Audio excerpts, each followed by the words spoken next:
Hello and welcome to 5 Minute Grammar. Let's try to make it as quick and painless as possible today again. Cette vidéo est la suite et elle fonctionne avec la vidéo sur much versus many. Aujourd'hui, nous allons essayer de voir comment on peut traduire peu de, un peu de, c'est-à-dire exprimer la petite quantité.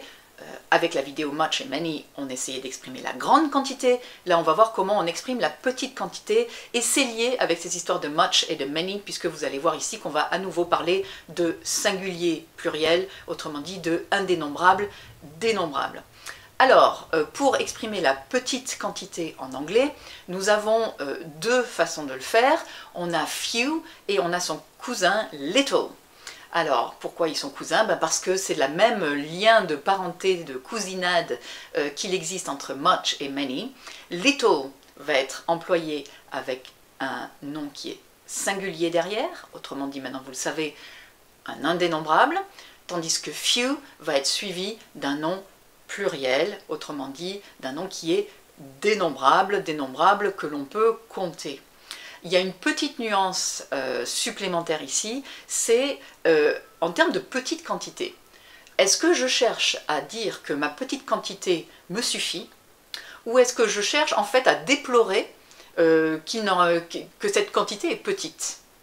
Et ça va avoir une influence en anglais. Imaginons qu'on soit après Noël et que j'avais une boîte de chocolat.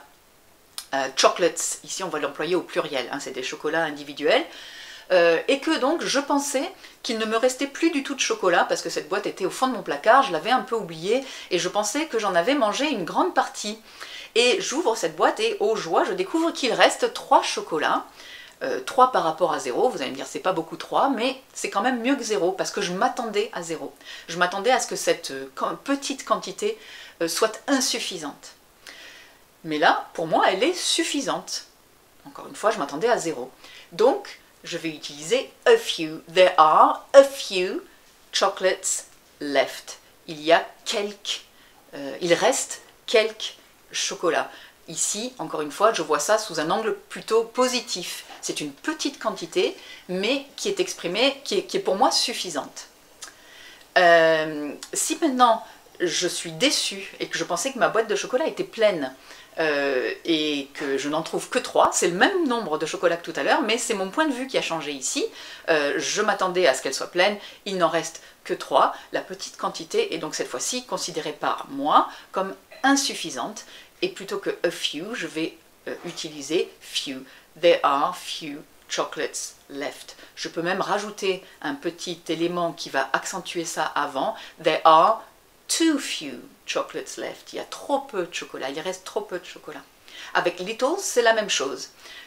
Si je vous dis à la fin du cours there's little time left, ça veut dire que je considère cette quantité de temps qui me reste comme étant insuffisante.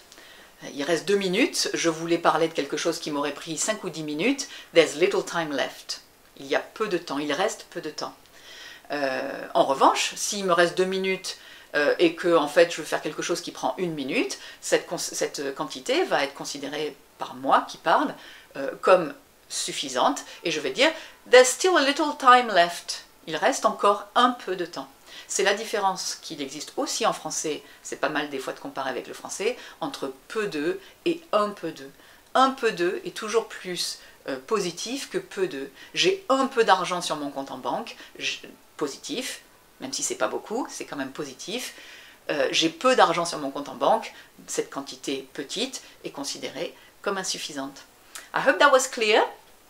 Faites-vous comme d'habitude un petit post-it avec entre parenthèses few plus pluriel, entre parenthèses little plus singulier. Vous mettez quelques exemples avec vos dénombrables, indénombrables. Vous n'oubliez pas d'imprimer et d'apprendre par cœur la liste des indénombrables les plus courants, parce qu'encore une fois, c'est plutôt contre-intuitif pour un francophone. Certains nous on les considère comme comptables et qu'on peut les mettre au pluriel, tandis qu'en anglais ils sont considérés comme indénombrables, donc toujours au singulier.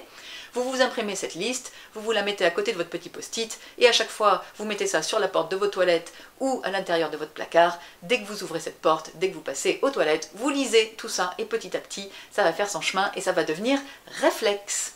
Goodbye, see you later.